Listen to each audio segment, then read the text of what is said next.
avanço do novo coronavírus ainda não contido pelas autoridades de saúde, o futebol vai atrasando cada vez mais o seu calendário. A maioria dos clubes das séries A e B do Campeonato Brasileiro decidiu, em reunião na CBF nesta terça-feira, em conceder mais 10 dias de férias aos seus respectivos grupos, que inicialmente voltariam aos treinos na próxima semana. Mas fato é que, mesmo voltando aos treinos na próxima semana, ainda não há previsão de quando a bola voltará a rolar, tanto no Rio Grande do Sul, quanto no Brasil e na América Latina, para a gente ficar apenas nos compromissos que envolvem Grêmio e Inter. E essa indefinição de datas e formatos é o que nos pauta no Direto ao Ponto dessa quarta-feira, 15 de abril de 2020, que começa agora comigo, Thiago Medina. Bem-vindos!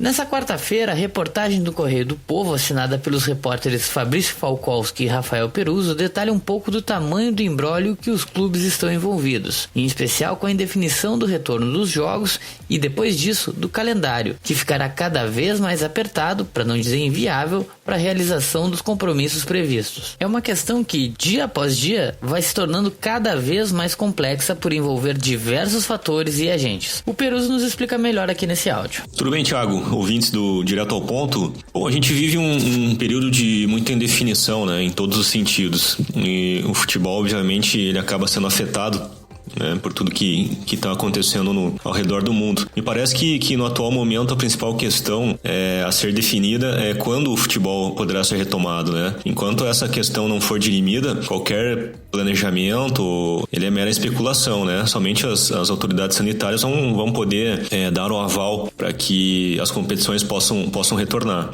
Ontem surgiu a informação de uma mudança de formato do Campeonato Brasileiro, né, que passaria a ser disputado no sistema de mata-mata na sua fase final, em apenas uma sede, que seria São Paulo. Enfim, essa informação surgiu até com certa força, mas vários presidentes de clubes, incluindo Marcelo Medeiros e Romildo Bolzan, de Inter e Grêmio, disseram desconhecer essa proposta. Até o presidente do Atlético Paranaense, do Coritiba, do Bahia, eu vi que também se manifestaram sendo contrários a esse modelo de competição. E acho muito pouco provável que os clubes aceitem algo nesse sentido, né? Nenhum clube, nenhum time, ainda mais vivendo uma crise financeira grave como essa, vai abrir mão de um centavo das cotas de televisionamento, né? Isso é algo que é impensável nesse momento. Eu vejo o gauchão ele ameaçado pela falta de datas, né? Eu acredito que não vai haver datas para que os campeonatos estaduais possam ter uma definição, talvez aí reduzindo o número de jogos, fazendo jogos a cada 2 dias, não sei, mas vejo o gauchão ameaçado. Eu acredito que o brasileiro ele vai ser disputado sim com 38 rodadas, mesmo que para isso tenha que se avançar o calendário até o início de 2021, e essa é uma ideia que inclusive o presidente do Grêmio, Romildo Bolzan, defende, né? Aí também surge um outro problema que são os contratos dos atletas, então tem muitas questões envolvidas, e tem também um problema gigantesco que é a Libertadores da América, né? Essa sim é uma competição bastante ameaçada, na minha visão, porque não depende só do Brasil ou só da Argentina, né? São 10 países sul-americanos que estão envolvidos na competição, cada um com o seu quadro em relação à pandemia, as fronteiras fechadas. Então eu vejo que a Libertadores sim corre um sério risco. Mas apesar desses encontros para debater o restante da temporada, os dirigentes dos clubes estão conscientes que não são eles que decidirão quando, como e nem em que formato o Brasileirão será realizado, se for realizado. O editor de esportes do Correio do Povo, Wilton Momba, esclarece essa questão. Tudo o que se disser neste momento sobre a realização do Campeonato Brasileiro será um mero exercício de futurologia. Os dirigentes dos clubes estão realizando reuniões semanais por videoconferência e ainda não chegaram a conclusão alguma. Por quê? Porque são as entidades sanitaristas que dirão quando o Brasileiro será realizado. O começo está marcado para dia 2 e 3 de maio. Se começar no dia 2 e 3 de maio, bom, aí o Brasileiro terá suas 38 rodadas em turno e retorno, com a fórmula que todos nós conhecemos.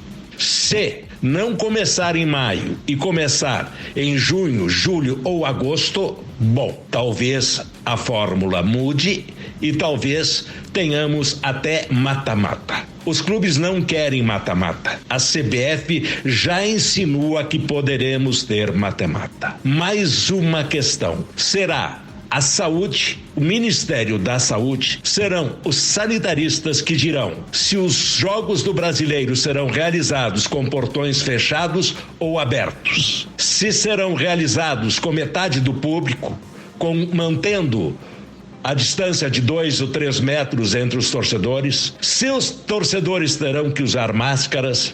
Enfim, não são os clubes que decidirão isto, mas a saúde. Outra: a Libertadores deverá seguir as mesmas recomendações da saúde do Brasileiro para o Campeonato da América.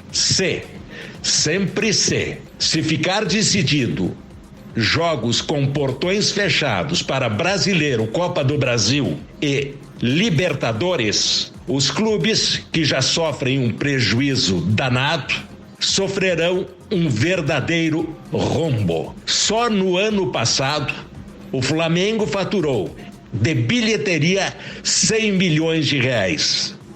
O Internacional, 40 milhões de reais. Esse dinheiro, obviamente, deixará de entrar.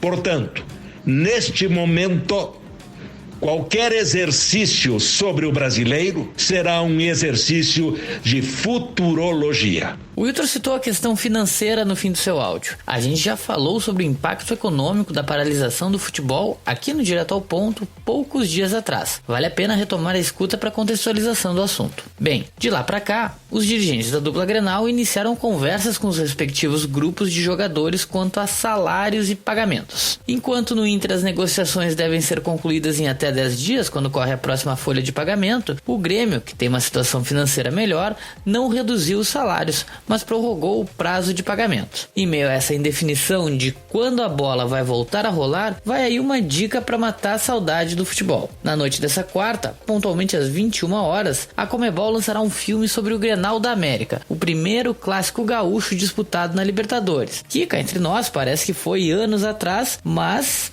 a bem dizer, foi há pouco mais de um mês, um pouquinho antes das restrições e isolamento social.